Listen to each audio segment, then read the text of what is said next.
नमस्कार, मैं हूं पवन त्यागी।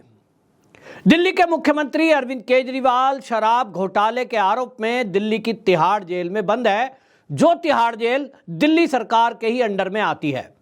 आम आदमी पार्टी के नेताओं ने बाकायदा एक दिन में 5-5, 6-6 बार प्रेस कॉन्फ्रेंस करके ब्रेकिंग न्यूज बताते हुए ये खुलासा किया है कि अरविंद केजरीवाल जो तिहाड़ जेल में बंद है, उनकी जेल में हत्या हो सकती है और उन्होंने इस हत्या का आरोप दिल्ली के एलजी और सीधे सीधे देश के प्रधानमंत्री मोदी पर लगाया है। आम आदमी पार्टी के राज्यसभा के सांसद संजय सिंह ने इसी कड़ी में एक प्रेस कॉन्फ्रेंस की और उन्होंने कहा कि यह जो हत्या है केजरीवाल की, यह बीजेपी करा सकती है। ये दावे किए गए हैं। मैं इस वीडियो में आपको बताऊंगा कि वाकई में मैं भी संजय सिंह की इस बात से सहमत हूं जो वो कह रहे हैं कि अरविंद केजरीवाल की जेल के अंदर हत्या हो सकती है। वाकई में मुझे भी अब लग रहा है कि ये जो आम आदमी पार्टी के नेता हैं, एक के बढ़कर एक, ये सुबह से शाम तक पहले एक ही लाइन पर, एक ही टूल किट पर काम करते हैं। आतिशी मार लेना, फिर उन्हीं शब्दों को सौरभ भारद्वाज दोहराते हैं, उसी को दिलीप पांडे प्रेस कॉन्फ्रेंस में दोहराते हैं, उन्हीं शब्दों को संजय सिंह प्रेस कॉन्फ्रेंस करके दोहराते हैं। और अब तो कुछ नए नए चेहरे भी आने लगे, लेकिन गोपाल राय और ये सब लोग दिन में 6-6 बार एक ही बात बोल रहे हैं। सबके मुंह पर एक ही बात है कि जो केजरीवाल जी हैं, इनको इंसुलिन नहीं दिया जा रहा है, इनको दवाइयां नहीं दी जा रही है, इनको सुविधाएं नहीं दी जा रही है और इसलिए जेल के अंदर इनको जो भोजन दिया जा रहा है उस पर भी बीजेपी झूठ बोल रही है।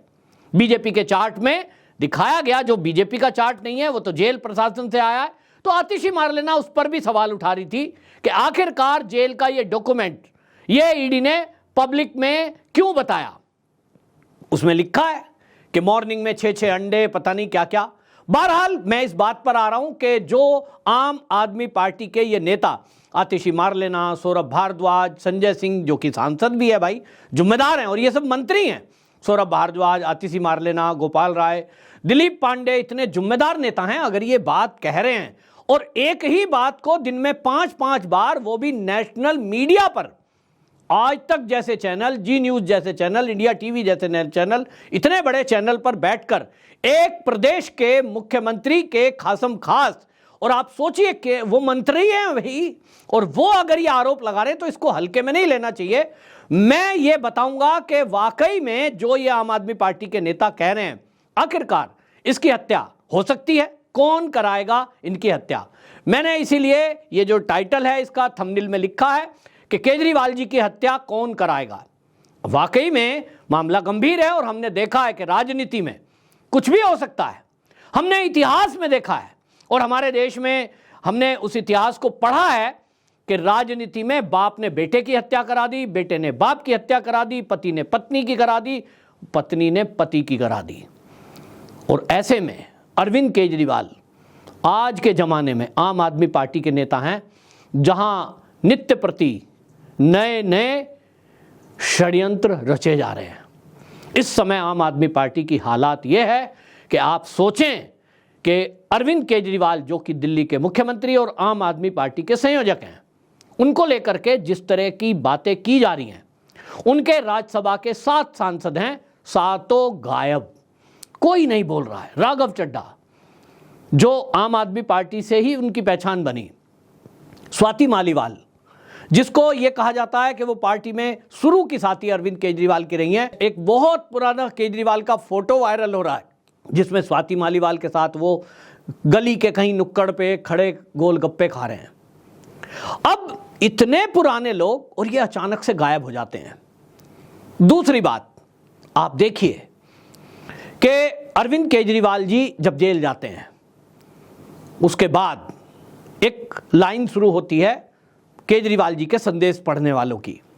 सुनीता केजरीवाल जी अरविंद केजरीवाल की उसी कुर्सी पर बैठकर संदेश पढ़ती हैं जिस पर अरविंद केजरीवाल जी बैठा करते थे।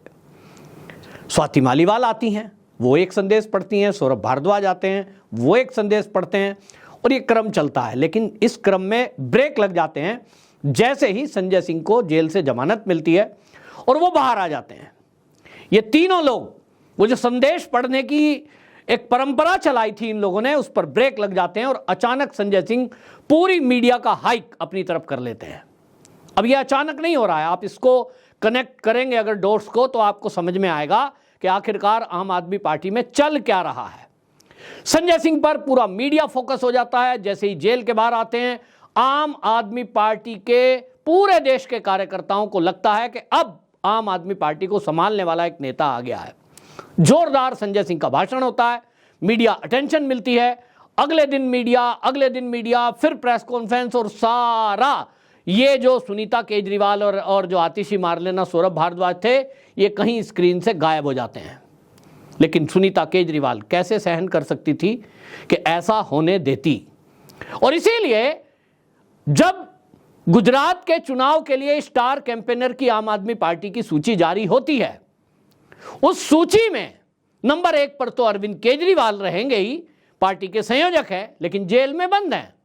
लेकिन ताज्जुब देखिए कि नंबर 2 पर कौन है।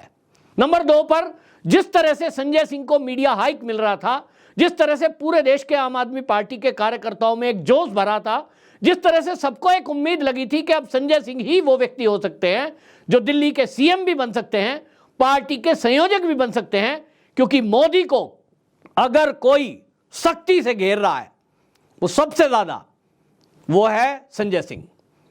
लेकिन आप पार्टी के स्टार कैंपेनर की सूची देखें तो आपको पता लगेगा कि नंबर 1 पर केजरीवाल, तो नंबर 2 पर वो जो राजनीति में कहीं दूर दूर तक नहीं, जिसका नाम सुनीता केजरीवाल है, अरविंद केजरीवाल जी की पत्नी।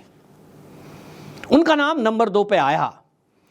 ये यूं ही नहीं है, ये बताने के लिए था कि संजय सिंह जी, आप कितना भी मीडिया की हाइक ले लो, कितना भी जोर से मोदी को गाली दे लो, यहां पार्टी में पार्टी संयोजक के तौर पर अगर सह संयोजक बनने का किसी को मौका मिलेगा वो तो मैं ही हूं, क्योंकि मैं हूं अरविंद केजरीवाल की पत्नी। आपकी दाल नहीं गलेगी। स्वाति मालीवाल, जिनके बारे में चर्चा चल रही थी कि सीएम तो यही बनेंगी, उनको भी बता दिया गया कि तुम्हारी औकात नंबर 11 पर है, सोचना भी मत मेरे होते हुए। और इसी तरह सौरभ भारद्वाज और नीचे पहुंचा दिए जाते हैं और नंबर 3 पर आते हैं उनके बाद पंजाब के मुख्यमंत्री भगवंत मान। अब जो मैंने खबर बताई थी लगभग वही होती हुई दिखाई देती है कि पार्टी के अगर 2 सह संयोजक केजरीवाल जी को बनाने ही पड़े, तब उस कंडीशन में एक होंगी सुनीता केजरीवाल, पार्टी की सह संयोजक, और एक होंगे भगवंत मान, जो कि पंजाब के सीएम है। स्टार कैंपेनर जो है उस लिस्ट में, सूची में, गुजरात में ये दिखा दिया कि आप सब पीछे हो, यहां 2 ही लोग रहेंगे। और आप देखिए भगवंत मान की जितनी रैली हुई है गुजरात में या देश में कहीं भी, उनको कवरेज दिया गया मीडिया का, क्योंकि कहा यह जा रहा है, मुझे नहीं पता, कि खबर है आम आदमी पार्टी के अंदर कि मीडिया का पूरा खर्चा पंजाब की तरफ से ही आ रहा है, यानी पंजाब के तरफ से होते हुए मीडिया हाउसेस को वो पैसा दिया जा रहा है, विज्ञापन के नाम पे दिया जा रहा होगा, मुझे नहीं पता किस नाम पर, लेकिन जब पूरा खर्चा दिया जा रहा है तो हाइक भी उन्हीं को मिलेगा। लेकिन सुनीता केजरीवाल पीछे नहीं है। दिल्ली की रामलीला मैदान में वहां मंच पर आतिशी मारलेना भी है, सौरभ भारद्वाज भी है, लेकिन सेकंड रो में सोनिया गांधी के बराबर में जो कुर्सी डलती है वो सुनीता केजरीवाल की डलती है। और वो दिखाती है कि यहां भी आप अगर आगे बढ़ने का सोच रहे हो तो इंडिया अलायंस के मंच पर भी यदि सोनिया गांधी के सबसे खास यदि कोई है राइट हैंड में, वो है सुनीता केजरीवाल। ये बताने के लिए था कि जो लोग ये उम्मीद रख रहे हो कि वो दिल्ली के सीएम बन सकते हैं केजरीवाल जी के जेल जाने के बाद, ये नहीं होने वाला है। सुनीता केजरीवाल ने ये झटका दिया। और अब रांची में इंडिया अलायंस की जो रैली हो रही है उसमें भी अब आप देखेंगे सुनीता केजरीवाल ही मंच पर आगे की फ्रंट रो में रहेंगी। और ये सब जो हुआ, इससे ये जो सेकंड रो के नेता हैं इनको झटका लगा। और इसीलिए मैंने अपनी एक्स पोस्ट पर लिखा कि ये जो केजरीवाल जी की हत्या की बात की जा रही है, केजरीवाल जी को इंसुलिन नहीं दी जा रही है, जेल आम आदमी पार्टी के अंडर है, दिल्ली सरकार के अंडर है, मुख्यमंत्री जेल में है, लेकिन जेल का जो चार्ज है वो सौरभ भारद्वाज के पास है। सौरभ भारद्वाज जैसे कोई पत्रकार ये नहीं पूछता, क्योंकि मीडिया को शायद मुंह पर टेप लगाकर इनकी प्रेस कॉन्फ्रेंस में भेजा जाता है। एक भी पत्रकार दिल्ली का जो बड़े बड़े चैनल हैं, चाहे वो आज तक है, चाहे वो जी न्यूज है, चाहे वो इंडिया टीवी है, जितने बड़े नाम लीजिए, इनमें से किसी ने भी, मैंने तो नहीं सुना, आपने सुना हो तो कमेंट में लिखें, सौरभ भारद्वाज जिसके अंडर में दिल्ली की जेल आती है, क्या उनसे यह सवाल नहीं बनता कि आम आदमी पार्टी के नेता सुबह से शाम तक मीडिया में प्रेस कॉन्फ्रेंस 5-5, 6-6 बार दिन में कर एक ही बात को रिपीट कर रहे हैं कि केजरीवाल जी को जेल में फला दिक्कत है, उन्हें यह दिक्कत है, उन्हें दवाई नहीं दी जा रही, डॉक्टर से नहीं मिलने दिया जा रहा। तो क्या यह जिम्मेदारी जेल मंत्री सौरभ भारद्वाज की नहीं है? सौरभ भारद्वाज दिल्ली में ही है, लेकिन मजाल है कोई पत्रकार उनसे इंटरव्यू कर ले, क्योंकि शायद इससे पोल खुल जाएगी उनके नैरेटिव की। लेकिन मुद्दा यही है कि अगर केजरीवाल जी की हत्या वास्तव में करने का कोई षड्यंत्र कर रहा है, जैसा कि संजय सिंह ने कहा, आतिशी मारलेना ने कहा, सौरभ भारद्वाज ने कहा, दिलीप पांडे ने कहा, तो ये आम आदमी पार्टी के नेताओं की बात को सच माना जाए और इसको गंभीरता से गृह मंत्रालय, दिल्ली पुलिस संज्ञान ले, दिल्ली के एलजी संज्ञान ले। और मैं ये बता रहा हूं जो मैंने हेडलाइन में दिया कि कौन हत्या कर सकता है, तो अगर केजरीवाल जी ऐसे समय में, जबकि चुनाव चल रहा हो और उस चुनाव में इंडिया अलायंस पहले ही मोदी पर तानाशाह होने का आरोप लगा रहा हो, विपक्ष को जेल में डालकर विपक्ष को खत्म करने का मुद्दा उठा रहा हो, तो वाकई में अगर इस समय केजरीवाल जी की हत्या हो जाती है या उनको किसी षड्यंत्र के तहत मार दिया जाता है, तो इसका पूरा लाभ इंडिया अलायंस को मिलेगा और यह इंडिया अलायंस मोदी को बदनाम करते हुए पूरे देश में नैरेटिव चलाएगा, देश ही नहीं विदेश में चलाएगा। और इसलिए भारतीय जनता पार्टी को अलर्ट रहने की जरूरत है। कुछ भी षड्यंत्र उनके विरुद्ध हो सकता है, दंगा फसाद कराने के लिए ये कुछ भी कर सकते हैं। केजरीवाल जी को हाई सिक्योरिटी सेल में रखा जाए। और मैं एक बात यहां पर जोड़ देना चाहता हूं, बड़ी गौर से सुनिए। आम आदमी पार्टी वाले कह रहे हैं कि बीजेपी वाले, और मोदी का नाम ले दिया है संजय सिंह ने, तो आतिशी मारलेना ने भी, कि मोदी जी मरवाना चाहते हैं। लेकिन बीजेपी वालों से बात करो तो वो कहते हैं कि साहब जेल इनकी है और केजरीवाल जी के बारे में ये झूठ बोला जा रहा है कि इंसुलिन नहीं दी जा रही, डॉक्टर की सुविधा नहीं दी जा रही, ये सब ड्रामा है। यानी वो विश्वास नहीं कर रहे हैं। मैं तो विश्वास कर रहा हूं आम आदमी पार्टी के हर कार्यकर्ता को, जो ये मीडिया में आकर बोल रहे हैं, भाई मंत्री हैं और अगर वो ये कह रहे हैं तो उनकी बात पर यकीन ना करने का कोई कारण नहीं है, उनकी चिंता है अपने नेता के लिए।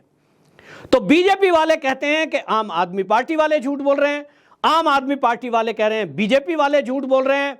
तब मेरा एक सजेशन है कि अरविंद केजरीवाल जिस सेल में बंद हैं उसके आसपास सीसीटीवी कैमरे लगाए जाएं और बढ़िया क्वालिटी के लगाए जाएं। ना विश्वास आम आदमी पार्टी पर है, ना विश्वास बीजेपी पर है। मेरा यह कहना है कि अरविंद केजरीवाल की जान सबसे ज्यादा कीमती इस समय बीजेपी के लिए है और मेरे जैसे के लिए है, क्योंकि भाई मैं भी मानता हूं केजरीवाल बहुत पढ़े लिखे आदमी हैं। तो लाइव टेलीकास्ट उनका कर दिया जाए और एक चैनल आम आदमी पार्टी का खुद का है, यूट्यूब चैनल, उस पर लाइव प्रसारण किया जाए ताकि देश की जनता के साथ साथ पूरी दुनिया देख सके कि अरविंद केजरीवाल से कौन मिल रहा है, वो क्या खा रहे हैं, उनको डॉक्टर चेक कर रहा है कि नहीं, ये भी दिखाया जाए और सारा भोजन लिस्ट बाकायदा कैमरे में जूम करके दिखाया जाए, कहीं कोई खाने में जहर तो नहीं मिला दिया गया। डॉक्टर की रिपोर्ट भी उस भोजन की लैब में चेक करने की दिखाई जाए। तो मेरा कहना है कि केजरीवाल जी का लाइव प्रसारण होना चाहिए जिस कमरे में वो लेटे हैं, क्योंकि सत्येंद्र जैन का वीडियो हम सब ने देखा था। सत्येंद्र जैन का वो वीडियो मसाज करते हुए हमने देखा, उसके बाद वो लाइव टेलीकास्ट हटा दिया गया, यानी वो तो लाइव तो नहीं था लेकिन हमने देखा। लेकिन जिस तरह से आम आदमी पार्टी के नेता केजरीवाल जी की जान की चिंता बता रहे हैं, बहुत गंभीर मामला है। पूरे देश को पता लगे कि अरविंद केजरीवाल जेल के अंदर किन हालातों में हैं, उनको क्या परेशानी हो रही है, लाइव सबको दिखाया जाए, मेरा यह कहना है। दूसरी तरफ आपको मैं बता रहा हूं जो मेरा सवाल था, किसको इसका फायदा हो सकता है, कौन केजरीवाल की हत्या कर सकता है। तो जो मैंने बताया कि आम आदमी पार्टी में सीएम पद को लेकर और पार्टी का संयोजक बनने के लिए आपस की लड़ाई है, तो इसका मतलब जो भी कोई हत्या होती है उसके पीछे मोटिव ढूंढा जाता है। आप देखते ही हैं मोटिव में फायदा किसका, किसको इसका लाभ मिले कि अगर अरविंद केजरीवाल की हत्या हो जाए तो लाभार्थी कौन होंगे? निश्चित रूप से वो जिनको सीएम की कुर्सी मिलने का चांस हो, जिसको पार्टी का संयोजक मिलने का चांस हो, जिसको अरबों रुपए की आम आदमी पार्टी का जो चंदा इकट्ठा है बैंकों में पड़ा है, चाहे वो कहीं लॉकर में पड़ा होगा, उसका मालिकाना अधिकार मिलने का हक हो, जो दिल्ली में सीएम का बड़ा आलीशान घर बना है जिसको लोग शीश महल कहते हैं, उसमें रहने का मौका मिले, लेविश लाइफ जीने का मौका मिलता हो, जिसको यहां ये पूरी सत्ता संभालने का मौका मिलता हो, वही अरविंद केजरीवाल का हत्या को अंजाम दे सकता है। तो बड़ी गंभीरता से आम आदमी पार्टी के हर उस नेता पर नजर रखी जाए जो दिल्ली का सीएम बनना चाहता है, जो शीश महल में रहना चाहता है, जो पार्टी का संयोजक बनना चाहता है। सीबीआई को मैं आग्रह करूंगा एनआईए इसमें इंटेलिजेंस करे और पूरी रो भी इसमें काम करे, क्योंकि अरविंद केजरीवाल एक बहुत महत्वपूर्ण कड़ी है। चुनाव के दौर में यदि उनकी हत्या हो जाती है, जैसा कि आप नेता आरोप लगा रहे हैं, तो यह बहुत गंभीर मसला हो सकता है, पूरे देश में इससे दंगा हो सकता है। मोदी को हराने के लिए यह बहुत बड़ा षड्यंत्र विदेशी ताकतों का भी हो सकता है, क्योंकि जेल दिल्ली सरकार के अंडर आती है। इसलिए दिल्ली के जो सौरभ भारद्वाज हैं वो जेल मंत्री हैं, और ये जो बाकी के लोग हैं, क्योंकि भाई दिल्ली में इन्हीं की सरकार है तो इन्हीं की चलती है, हो सकता है कि ये नैरेटिव गढ़ने के लिए, मोदी को बदनाम करने के लिए अरविंद केजरीवाल के खाने में कुछ मिला के दे दें। और इसीलिए ये बार बार दिन में 5 बार प्रेस कॉन्फ्रेंस कर रहे हैं, ताकि जिस दिन अरविंद केजरीवाल के मौत की खबर आए तो ये बता सकें कि देखो जी हम तो पहले ही कह रहे थे, देखो जी बीजेपी ने, मोदी ने हत्या करा दी। तो आरोप सीधा सीधा प्रधानमंत्री मोदी पर है, दिल्ली के एलजी पर है, मामला बहुत गंभीर है। तो आम आदमी पार्टी के हर उस नेता पर नजर रखी जाए, और बीजेपी यदि हत्या कराना चाह रही है उसकी सत्यता कैसे पता लगेगी? तो लाइव टेलीकास्ट 24 घंटे अरविंद केजरीवाल का पूरी पब्लिक को दिखाया जाए, क्योंकि हमें विश्वास नहीं है बीजेपी पर, ना विश्वास है आम आदमी पार्टी पर। हमें अरविंद केजरीवाल जी जिंदा चाहिए, लाइव चाहिए, और इसलिए हम देखना चाहते हैं अपनी आंखों से कि भैया झूठ कौन बोल रहा है। तो आपको क्या लगता है?